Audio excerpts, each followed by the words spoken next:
दिल्ली में 4099 नए केस के साथ संक्रमण की दर 6% से ऊपर पहुंच गई है। दिल्ली में कोरोना के बढ़ते केस आने वाले वक्त में बड़े खतरे का संकेत दे रहे हैं। क्या दिल्ली वालों पर ओमिक्रॉन और डेल्टा का कॉकटेल बहुत भारी पड़ने वाला है?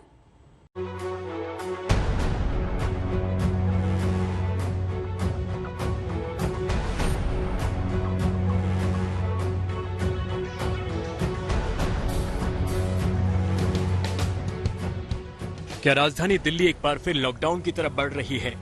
ओमिक्रॉन और डेल्टा के डबल अटैक के बीच दिल्ली में संक्रमित मरीजों की रफ्तार डरा रही है।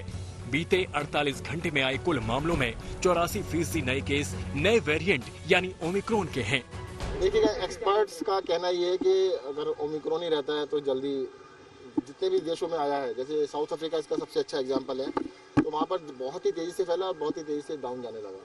तो अभी दिल्ली में क्या आ सकता है? देखिएगा, मैं 2 दिन का जो लास्ट 2 डेज का बता सकता हूँ, उनमें 84% जो पेशेंट थे वो ओमिक्रॉन के थे।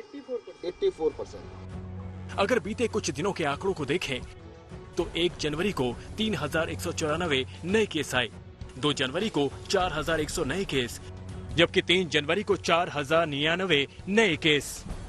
भले ही दिल्ली में संक्रमण का दर 6.46% पहुंच गया हो, लेकिन अच्छी खबर यह है कि संक्रमित मरीजों में हल्के फुल्के लक्षण ही पाए गए, यानी दूसरी लहर की तरह इस बार मरीजों को हॉस्पिटल जाने की जरूरत नहीं पड़ रही है।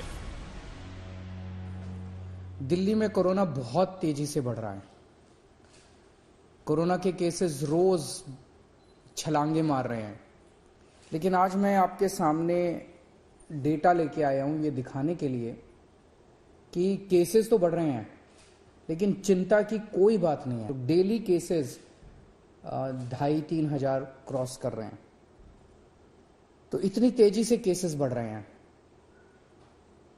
एक्टिव केसेस होता है कि अभी तक दिल्ली में डेली केसेस तो आज कितने नए मरीज हुए, लेकिन सारे मरीज मिला के जो अभी तक टोटल मरीज हैं इस वक्त दिल्ली में, वो आज की डेट में 6,360 एक्टिव केसेस हैं। तो कोई भी पेशेंट ऐसा अस्पताल में नहीं आ रहा जिसको ऑक्सीजन की जरूरत पड़ रही हो, जिसको आज हमारी तैयारी है 37,000 बेड्स की। दिल्ली में आज दिल्ली सरकार 37,000 कोरोना के ऑक्सीजन बेड्स की तैयारी करके बैठी है कि अगर जरूरत पड़ेगी तो हम 37,000 बेड्स हमारे पास तैयार हैं, और केवल 82 बेड्स इस टाइम ऑक्यूपाइड हैं, जबकि 6,000 से ज्यादा पेशेंट्स दिल्ली में कोरोना के हैं। एक तो ये कोरोना बहुत ही माइल्ड है, दूसरा आपकी सरकार पूरी तरह से तैयार है, आपके साथ खड़ी है। ये दूसरा मौका है जब दिल्ली में 7 महीने बाद लगातार 2 दिनों तक 4000 से ज्यादा केस आए। सवाल यह है कि आने वाले दिन क्या दिल्ली पर भारी हैं? घबराने की जरूरत नहीं, सतर्क रहने की जरूरत है। 2 साल का एक्सपीरियंस बता रहा है कि भाई मास्क लगाएं तो इससे बच सकते हैं, और जल्द ही दिल्ली के लोग सब मिलकर इस कोरोना की नए रूप को, जिसे ओमिक्रॉन कहते हैं, इसको भी जल्द ही हराएंगे। अभी तक स्थिति बहुत ही कंट्रोल में है। मैंने जैसा बताया कि केसेस तो नंबर बढ़ रहे हैं, परंतु उसके प्रोपोर्शनेटली लोग सीरियस बीमार नहीं हो रहे हैं, अस्पताल नहीं जा रहे हैं, इसलिए बड़े संतोष की बात है। बट फिर भी ये कहेंगे नंबर ऐसा ना हो कि बहुत ही आउट ऑफ कंट्रोल हो जाए। अभी देखो 202 पेशेंट दिल्ली के अस्पतालों में हैं। पिछली बारी जब एक्टिव केसेज 8,000 के आसपास थे तो अस्पतालों में 1,000, 1,500, 2,000 लोग होते थे, तो संख्या बहुत ही कम है, परंतु ऐसा ना हो कि बाद में जाके बढ़ जाए। सतर्क रहने की जरूरत है। अभी ऐसा कुछ नहीं है कि नेक्स्ट लेवल पे जाने की जरूरत है। दिल्ली के हेल्थ मिनिस्टर का कहना है कि अभी लॉकडाउन की जरूरत नहीं है, ज्यादातर संक्रमित घर पर ही हैं, ठीक हो रहे हैं। एक्सपर्ट्स का भी यही कहना है कि मास्क और 2 गज की दूरी ही कोरोना को हराने का सबसे बड़ा हथियार है। दिल्ली से पंकज जैन, आज तक। कोरोना संक्रमण की रफ्तार मुंबई में भी बहुत तेजी से बढ़ रही है। महाराष्ट्र स्वास्थ्य मंत्रालय की रिपोर्ट बताती है कि अगले कुछ हफ्ते में मुंबई में कोरोना की सुनामी आ सकती है। तमाम एहतियात के बाद भी केस अचानक बढ़े हैं।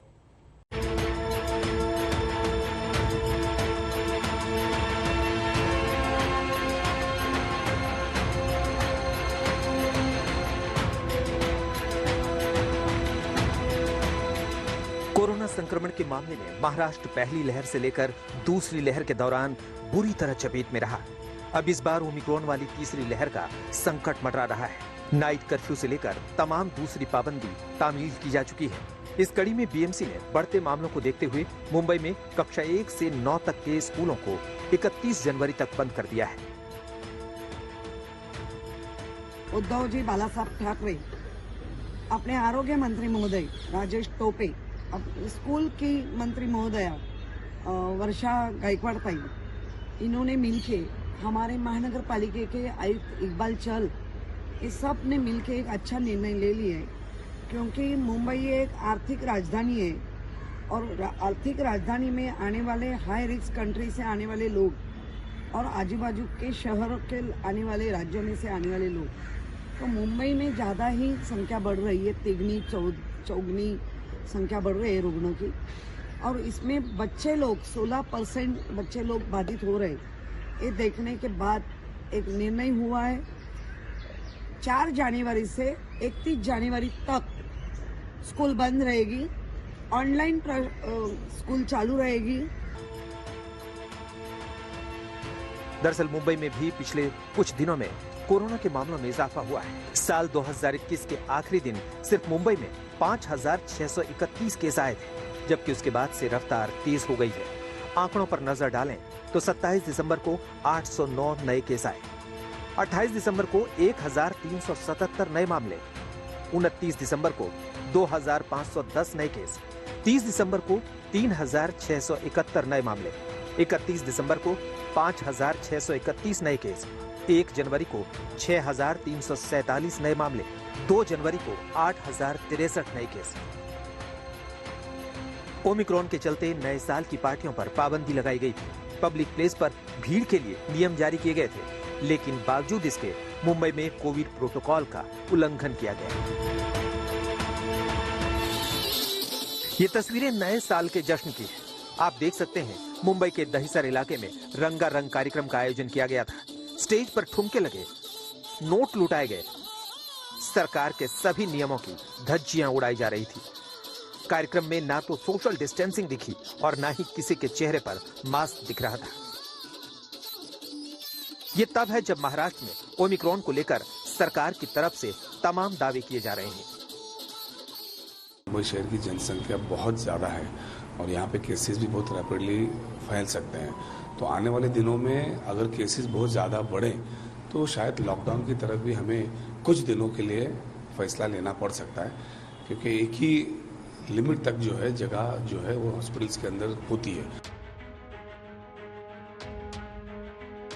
मुंबई में कई बड़े सितारे भी कोरोना की चपेट में हैं। हर दूसरे दिन किसी न किसी सितारे के कोविड से संक्रमित होने की खबरें सामने आ रही हैं। इस लिस्ट में अब डायरेक्टर प्रोड्यूसर एकता कपूर का नाम भी जुड़ गया है। एकता कपूर कोरोना से संक्रमित हो गई हैं। रिपोर्ट आने के बाद उन्होंने खुद को क्वारंटीन कर लिया है। एकता ने अपने संपर्क में आए सभी लोगों से अपना कोरोना टेस्ट करवाने की अपील की है। एकता से पहले बॉलीवुड एक्टर जॉन अब्राहम और उनकी पत्नी प्रांची के संक्रमित होने की खबर आई थी।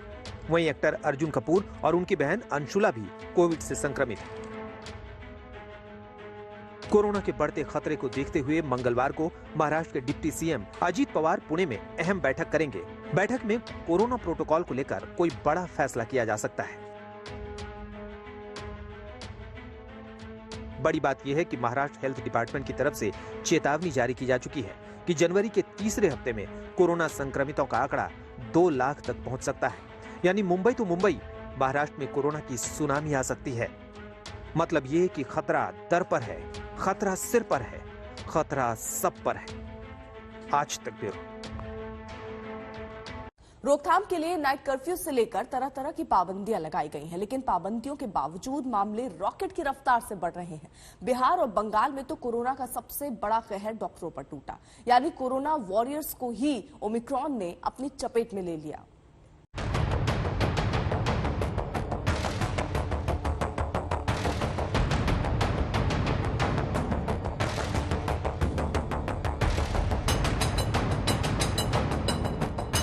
बिहार में कोरोना का कहर डॉक्टर्स पर भी टूटा है। नालंदा मेडिकल कॉलेज अस्पताल के एक साथ 96 सीनियर और जूनियर डॉक्टर्स कोरोना से संक्रमित पाए गए। चौंकाने वाली बात यह है कि मुख्यमंत्री नीतीश कुमार के जनता दरबार में आए 6 फरियादी भी संक्रमित पाए गए। जनता दरबार में जाने से पहले जिन फरियादियों का एंटीजन टेस्ट किया गया, उनमें से 6 ऐसे थे जो कोरोना पॉजिटिव पाए गए और ये सभी सासाराम से आए थे। तो स्थिति यहाँ पर ये है, आप ये देख लें कि एनएमसीएच में पिछले 2 दिनों में 96 डॉक्टर कोरोना पॉजिटिव पाए गए हैं। तो कुल मिलाकर अगर देखें तो 31 दिसंबर से लेकर आज तक बिहार में 123% की दर से कोरोना संक्रमण बढ़ा है। दिसंबर के ही महीने में पहले हफ्ते में अगर बात करें तो 25 से 30 एक्टिव केस थे बिहार में, लेकिन आज ये बढ़कर 1000 से ज्यादा हो चुके हैं। और जिस गति से ये बढ़ रहा है तो वाकई काफी चिंताजनक है। लेकिन बिहार सरकार को ऐसा लगता है कि इसको लेकर बहुत ज्यादा चिंता नहीं है। बिहार में भी कोरोना संक्रमण तेजी से फैल रहा है। मंगलवार को मुख्यमंत्री क्राइसिस मैनेजमेंट ग्रुप की बैठक करेंगे। इस बैठक में लॉकडाउन या फिर ज्यादा प्रतिबंध पर फैसला किया जाएगा। थोड़ा बहुत तो कहा जा रहा है कि सब जगह हो रहा है सचेत, लेकिन अब जब यहाँ भी शुरू हो रहा है इतना, तब तो करना ही पड़ेगा, वो तो देखा ही जाएगा। आज भी सब जगह का रिपोर्ट लिया जाएगा, कल भी रिपोर्ट लेकर कल शाम तक, चूंकि 5 तारीख से फिर 5 तारीख तक अभी तक है, तो रिपोर्ट लेकर के फिर 5 के आगे जिस तरह से कोई पाबंदी या कुछ भी करना पड़ेगा, अगर कहीं रोक करना पड़ेगा तो निर्णय लिया जाएगा। अब तो कल ही शाम में लिया जाएगा। वहीं बिहार के पूर्व मुख्यमंत्री जीतन राम मांझी कोरोना वायरस की चपेट में आ गए हैं।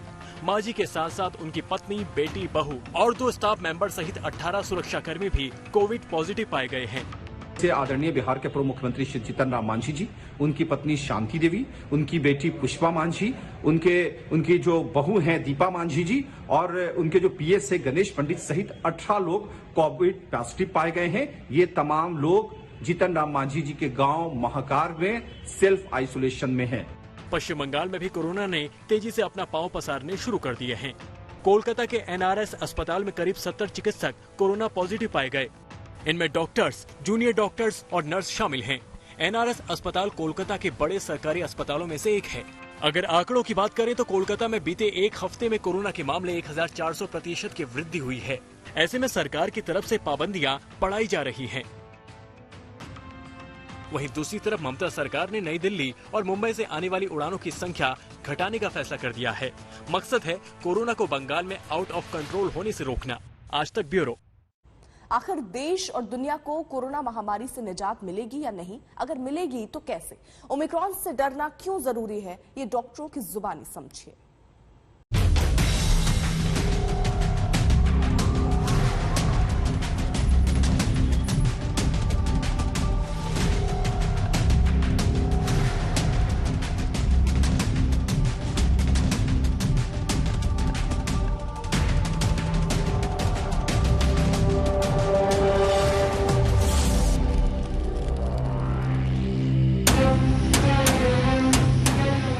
याद करिए बीते साल अप्रैल मई के महीने को कोरोना के डेल्टा वेरिएंट के कारण बीमार हुए लोगों के फेफड़े पर वायरस ने अटैक किया। सांस लेना मुश्किल हुआ, ऑक्सीजन की किल्लत हुई। सवाल है दुनिया और देश में ओमिक्रॉन के मरीजों को इलाज करने वाले डॉक्टर अब क्या बताते हैं? क्या ओमिक्रॉन के लक्षण डेल्टा के मुकाबले हल्के हैं? जो डेटा आ रहा है वह एक राहत देने वाली बात यह है कि यह जो है माइल्ड है डेल्टा के तुलना में। देखा जाए अब तक का डेटा की बेसिस पे कहा जा सकता है। साउथ अफ्रीका में भी यही पाया गया। साउथ अफ्रीका मेडिकल एसोसिएशन ने बाकायदे रिपोर्ट इसकी जो है प्रकाशित की। कुछ यूके से पेपर भी पब्लिश्ड हो गए। एक्सपेडाइट रिव्यू में उन्होंने प्री प्रिंट मीडिया में डाला हुआ है कि वह जो है 60 से 70% तक जो है कम ये है देखा जाए तो हमारे डेल्टा के तुलना में। अब आपको जानना जरूरी है, क्या ओमिक्रॉन के मरीजों को ऑक्सीजन सपोर्ट की जरूरत पड़ रही है? एक भी पेशेंट को आईसीयू की आवश्यकता नहीं हुई, एक भी पेशेंट को ऑक्सीजन नहीं दिया गया, क्योंकि सारे के सारे रूम ऑक्सीजन पर ही नॉर्मल ऑक्सीजन मेंटेन कर रहे थे। करना जरूरी है। जी हाँ, दिल्ली और देश के अन्य हिस्सों में लगातार बढ़ते नए वेरिएंट के संक्रमण ने डरा दिया है। देश भर में 1700 से ज्यादा ओमिक्रॉन केस सामने आ रहे हैं। कोरोना के ग्राफ में भी तेजी से इजाफा हुआ है।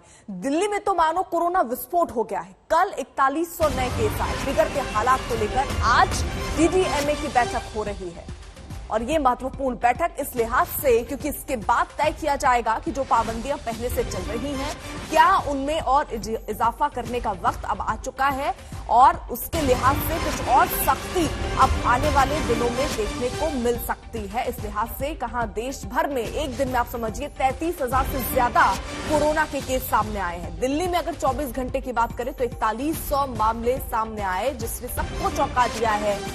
आज डीडीएमए की बैठक है, उस बैठक में केजरीवाल भी शामिल होंगे। देश में कोरोना के मामले बुलेट ट्रेन की रफ्तार से बढ़ रहे हैं। एक हफ्ते में 3 गुना से ज्यादा केस भारत में आ चुके हैं और तीसरी लहर को लेकर सरकार और उनकी एजेंसियों ने चेतावनी देना भी शुरू कर दिया। कोरोना पर महाराष्ट्र के एडिशनल चीफ सेक्रेटरी ने अपने अफसरों को चेताया कि तीसरी लहर में मरीजों की जो संख्या है वो लाखों में जा सकती है। देश में पिछले 24 घंटे में 33,000 से ज्यादा केस आए हैं।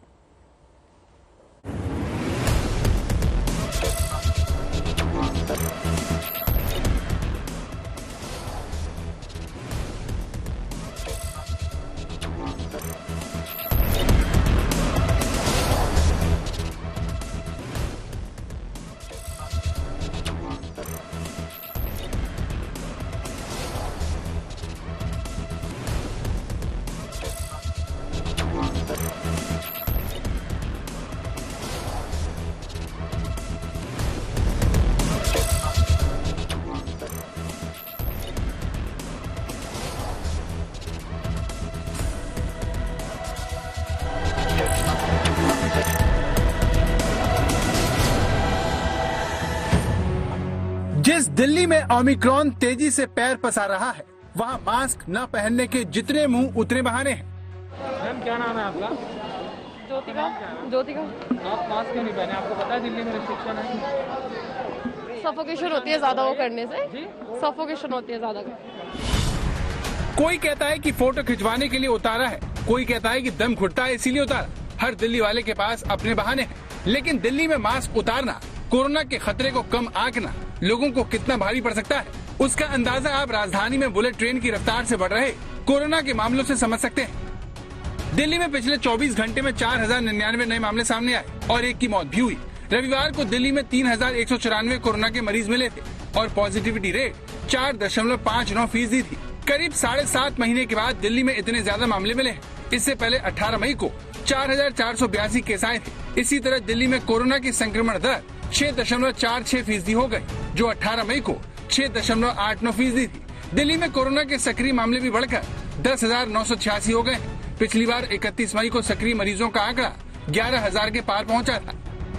अभी तक स्थिति बहुत ही कंट्रोल में है। मैंने जैसा बताया कि केसेस तो नंबर बढ़ रहे हैं, परंतु उसके प्रोपोर्शनेटली लोग सीरियस बीमार नहीं हो रहे हैं, अस्पताल नहीं जा रहे हैं, इसलिए बड़े संतोष की बात है। बट फिर भी ये कहेंगे नंबर ऐसा ना हो कि बहुत ही आउट ऑफ कंट्रोल हो जाए। अभी देखो 202 पेशेंट दिल्ली के अस्पतालों में है, तो संख्या बहुत ही कम है, परंतु ऐसा ना हो कि बाद में जाके बढ़ जाए। सतर्क रहने की जरूरत है। अभी ऐसा कुछ नहीं है कि नेक्स्ट लेवल पे जाने की जरूरत है। दिल्ली सरकार ने पहले ही साफ कर दिया था कि अगर कोरोना संक्रमण दर 5% से ऊपर जाती है तो रेड अलर्ट लागू हो जाएगा। ग्रेडेड रिस्पांस एक्शन प्लान के मुताबिक अगर दिल्ली में संक्रमण दर 5% से ऊपर जाती है और लगातार 2 दिन तक इस पर बनी रहती है, या फिर एक दिन में 16,000 तक केस आ जाते हैं, या फिर हॉस्पिटल में 3,000 बेड भर जाते हैं, तो इस स्थिति में राजधानी में रेड अलर्ट लागू हो जाएगा। कुछ महीने पहले हमने एक ग्रेडेड एक्शन प्लान बनाया था। मतलब ये कि अगर कोरोना इतना % हो जाएगा तो हम ये चीजें बंद करेंगे, इतना % हो जाएगा तो हम ये चीजें बंद करेंगे। वो इसलिए बनाया था ताकि हर बार रोज बैठ के देखना ना पड़े, यार ये कर दें, ये बंद करें, ये बंद ना करें, ताकि एक साइंटिफिक तरीके से पता रहे कि भाई इतना कोरोना हो जाएगा तो ये बंद कर देंगे, इतना कोरोना हो जाएगा तो ये बंद कर देंगे। दिल्ली में रेड अलर्ट का सीधा मतलब पूरे शहर में कर्फ्यू लागू होना है, जो वीकेंड पर भी रहेगा। स्कूल कॉलेज पूरी तरह बंद हो जाएंगे, पढ़ाई ऑनलाइन होगी। दुकान और व्यावसायिक प्रतिष्ठान जो कि गैर जरूरी सामान बेच रहे होंगे उनको बंद कर दिया जाएगा। धार्मिक स्थल खुले रहेंगे, लेकिन श्रद्धालुओं को उनमें जाने की इजाजत नहीं होगी। शादियों की इजाजत होगी, लेकिन उनमें सिर्फ 15 लोग ही शामिल हो सकेंगे। सांस्कृतिक, सामाजिक, राजनीतिक, मनोरंजन और अन्य तरह के कार्यक्रमों पर पाबंदी लागू हो जाएगी। ऐसी तमाम बंदिशें दिल्ली में लौट सकती हैं, क्योंकि नए साल पर दिल्ली वाले गोवा और दूसरे पर्यटन स्थलों पर नए साल मनाकर लौटे। बंदिशों से दूर घूमने फिरने की यही तमन्ना लोगों को गोवा और दूसरे पर्यटन स्थल तक खींच ले गई, जहां नए साल के जश्न में आपको चारों तरफ लोगों की भीड़ दिखाई देगी। गोवा के आसमान में नए साल पर आतिशबाजी होती रही और नीचे जमीन पर लोग बिना मास्क के नाचते रहे। सोचिए ऐसी न्यू ईयर पार्टी में अगर मुट्ठी भर लोग भी कोरोना के ओमिक्रॉन या फिर डेल्टा वेरिएंट से संक्रमित होंगे तो फिर क्या हुआ होगा। ऐसा कहने की वजह गोवा का पॉजिटिविटी रेट है जो 10.7% हो गया है। वहीं गोवा में पिछले 24 घंटे में कोरोना के 388 मामले सामने आने से वहां की सरकार परेशान हो गई है। मतलब गोवा में एक कोरोना संक्रमित 10 लोगों को कोरोना फैलाने में सक्षम है। मामले में बढ़ोतरी को देखते हुए राज्य सरकार नाइट कर्फ्यू समेत कई प्रतिबंध लगाने की तैयारी कर रही है। मैं बस बहुत सारा घूमना चाहती हूँ, बस कोई बीमारी ना हो, सब लोग अच्छे से एंजॉय करें 2022 को। First is school, regarding school. Those who are 8th and 9th standard will not come for school from tomorrow. That order will be issued by Education Department. 10, 11, 12th will take the vaccine and then they will not come for. And college most likely will close from tomorrow or maybe after 1 or 2 days, whenever the order comes. देश भर में corona के विस्फोट से डरना क्यों जरूरी है, उसे समझने के लिए अब एक आंकड़ा ध्यान से देखिए। पिछले साल 12 फरवरी को कोरोना की दूसरी लहर की शुरुआत हुई थी। तब एक हफ्ते में नए केस में 0.76% की बढ़ोतरी पाई गई। अगर कोरोना की तीसरी लहर की बात करें तो इसमें नए केस के आंकड़ों में एक हफ्ते के अंदर करीब 199% की बढ़ोतरी देखी गई। इसका मतलब ये है कि इसकी रफ्तार पिछली कोरोना की लहर से करीब 262 गुना ज्यादा है। आइए इसे आंकड़ों में और विस्तार से समझते हैं। 11 फरवरी तक देश में कुल संक्रमितों की संख्या 1,08,80,439 थी। 18 फरवरी को ये बढ़कर 1,09,63,258 हो गई। यानी एक हफ्ते में इसमें 82,819 की बढ़ोतरी हुई। प्रतिशत में ये 0.46% रही। कोरोना की तीसरी लहर में देखें तो 20 दिसंबर से 26 दिसंबर के बीच 41,169 केस सामने आए। यहाँ से इनमें अचानक उछाल आया और 27 दिसंबर से 2 जनवरी के बीच इनमें 1,23,000 की बढ़ोतरी दर्ज की गई। प्रतिशत में बढ़ोतरी 199% की है। इसके बावजूद आपको चारों तरफ सिर्फ लापरवाही देखने को मिलेगी। ये वृंदावन के बांके बिहारी मंदिर की तस्वीर है। मंदिर में पैर रखने की जगह नहीं है। श्रद्धालुओं की इस भीड़ में आपको मास्क लगाए व्यक्ति को ढूंढना मुश्किल होगा। वृंदावन में ये भीड़ नए साल पर पहुंचे भक्तों की है, जो देश भर से वृंदावन पहुंचे और कोरोना से जुड़े खतरे को पूरी तरह से भूल गए। मास्क गिर गया, अभी मेरा पेड़ा खाया है तो उसमें सॉरी। चलिए, मैं अकेला नहीं हूँ, बिना मास्क के तो हजारों पब्लिक घूम रही है। अरे कभी प्रसाद खाया ना तो नीचे कर लिया। आंकड़े झूठ नहीं बोलते, जो देश और लोगों को कोरोना के खतरे को लेकर सतर्क कर रहे हैं। लेकिन अफसोस, कोरोना को लेकर लोगों की सोच आपको परेशान कर सकती है। बहुत सारी चीजें, पहले भी बहुत सारी चीजें हुआ करती थी, तो नई नई चीजें हम इजाद कर लेते हैं, नाम कुछ भी देते रहे तो ऐसा लगता है पता नहीं क्या हो रहा है। अगर हम पहले भी सर्दी खांसी होता था, इसको एक नया ही नाम दे दिया तो वो डर पैदा करता है। तो मेरा तो एक ही संदेश है कि अपने अंदर का जो डर है, अगर वो चला गया तो आप जीत सकते हैं किसी भी चीज से। तो ऐसे तो पहले भी लोग मरा करते थे, उससे कोई लेना देना नहीं। कोरोना को लेकर ये लापरवाही देश को पिछले साल दूसरी लहर में भारी पड़ चुकी है। उम्मीद की जानी चाहिए कि दूसरी लहर से जो सबक लोगों ने कोरोना को लेकर सीखा है, उसके बाद वो तीसरी लहर में ज्यादा जिम्मेदारी से इस महामारी से लड़ेंगे। आज तक ब्यूरो। तीसरी लहर पर नीति आयोग के सदस्य वीके पॉल ने आज तक पर बड़ी बात कही। उन्होंने कहा कि तीसरी लहर में 14 लाख नए केस रोजाना आएंगे। दूसरी लहर में 4 लाख केस रोजाना आते थे और इस तरह तीसरी लहर में 3.5 गुना केस आने की आशंका जताई जा रही है, जिससे जानकार अस्पतालों में बेड की कमी होने की आशंका जता रहे हैं।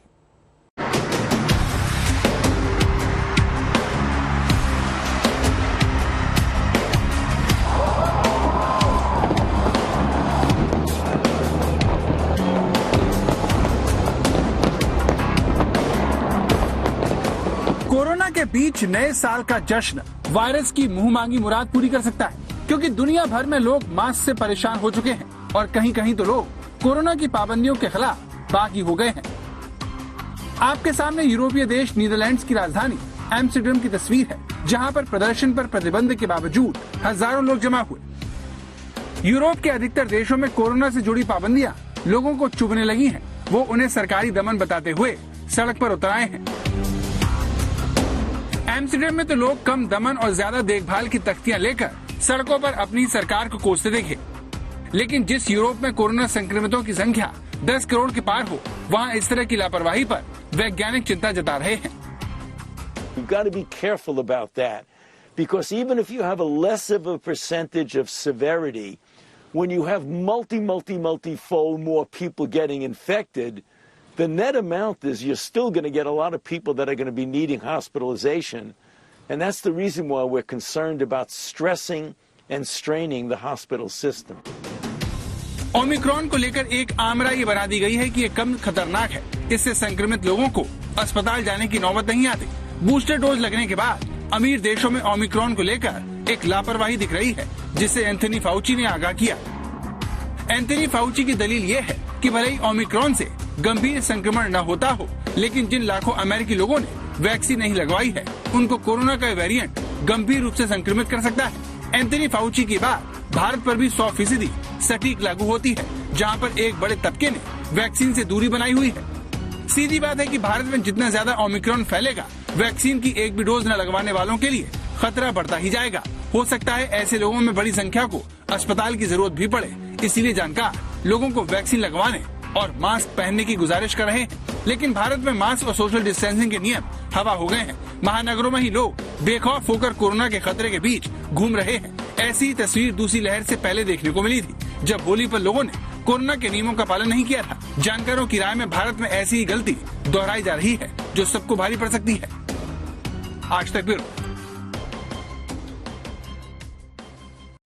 कोरोना की रोकथाम के लिए नाइट कर्फ्यू से लेकर तरह तरह की पाबंदियां लगाई गई हैं, लेकिन पाबंदियों के बावजूद मामले रॉकेट की रफ्तार से बढ़ रहे हैं। बिहार और बंगाल में तो कोरोना का सबसे बड़ा कहर जो है वो डॉक्टरों पर टूटा है, यानी कोरोना वॉरियर्स को ही ओमिक्रॉन ने अपनी चपेट में ले लिया।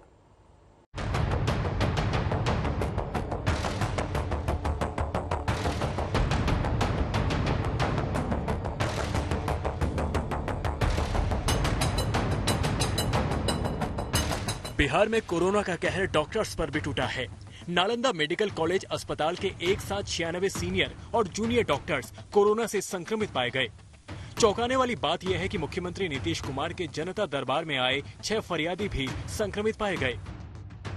जनता दरबार में जाने से पहले जिन फरियादियों का एंटीजन टेस्ट किया गया, उनमें से 6 ऐसे थे जो कोरोना पॉजिटिव पाए गए, और ये सभी सासाराम से आए थे। तो स्थिति यहाँ पर ये है, आप ये देख लें कि एनएमसीएच में पिछले 2 दिनों में 96 डॉक्टर कोरोना पॉजिटिव पाए गए हैं। तो कुल मिलाकर अगर देखें तो 31 दिसंबर से लेकर आज तक बिहार में 123% की दर से कोरोना संक्रमण बढ़ा है। दिसंबर के ही महीने में पहले हफ्ते में आप अगर बात करें तो 25 से 30 एक्टिव केस थे बिहार में, लेकिन आज ये बढ़कर 1000 से ज्यादा हो चुके हैं। और जिस गति से ये बढ़ रहा है तो वाकई काफी चिंताजनक है। लेकिन बिहार सरकार को ऐसा लगता है कि इसको लेकर बहुत ज्यादा चिंता नहीं है। बिहार में भी कोरोना संक्रमण तेजी से फैल रहा है। मंगलवार को मुख्यमंत्री क्राइसिस मैनेजमेंट ग्रुप की बैठक करेंगे। इस बैठक में लॉकडाउन या फिर ज्यादा प्रतिबंध पर फैसला किया जाएगा। थोड़ा बहुत तो कहा जा रहा है कि सब जगह हो रहा है सचेत, लेकिन अब जब यहाँ भी शुरू हो रहा है इतना, तब तो करना ही पड़ेगा, वो तो देखा ही जाएगा। आज भी सब जगह का रिपोर्ट लिया जाएगा, कल भी रिपोर्ट लेकर कल शाम तक, चूंकि 5 तारीख से फिर 5 तारीख तक अभी तक है, तो रिपोर्ट लेकर के फिर 5 के आगे जिस तरह से कोई पाबंदी या कुछ भी करना पड़ेगा, अगर कहीं रोक करना पड़ेगा तो निर्णय लिया जाएगा। अब तो कल ही शाम में लिया जाएगा। वहीं बिहार के पूर्व मुख्यमंत्री जीतन राम मांझी कोरोना वायरस की चपेट में आ गए हैं। मांझी के साथ साथ उनकी पत्नी, बेटी, बहू और 2 स्टाफ मेंबर सहित 18 सुरक्षाकर्मी भी कोविड पॉजिटिव पाए गए हैं। आदरणीय बिहार के पूर्व मुख्यमंत्री श्री जीतन राम मांझी जी, उनकी पत्नी शांति देवी, उनकी बेटी पुष्पा मांझी, उनकी जो बहू हैं दीपा मांझी जी, और उनके जो पीएस है गणेश पंडित सहित 18 लोग कोविड पॉजिटिव पाए गए हैं। ये तमाम लोग जीतन राम मांझी जी के गांव महाकार में सेल्फ आइसोलेशन में हैं। पश्चिम बंगाल में भी कोरोना ने तेजी से अपना पांव पसारने शुरू कर दिए हैं। कोलकाता के एनआरएस अस्पताल में करीब 70 चिकित्सक कोरोना पॉजिटिव पाए गए। इनमें डॉक्टर्स, जूनियर डॉक्टर्स और नर्स शामिल हैं। NRS अस्पताल कोलकाता के बड़े सरकारी अस्पतालों में से एक है। अगर आंकड़ों की बात करें तो कोलकाता में बीते एक हफ्ते में कोरोना के मामले 1400% की वृद्धि हुई है। ऐसे में सरकार की तरफ से पाबंदियां बढ़ाई जा रही हैं। वहीं दूसरी तरफ ममता सरकार ने नई दिल्ली और मुंबई से आने वाली उड़ानों की संख्या घटाने का फैसला कर दिया है। मकसद है कोरोना को बंगाल में आउट ऑफ कंट्रोल होने से रोकना। आज तक ब्यूरो।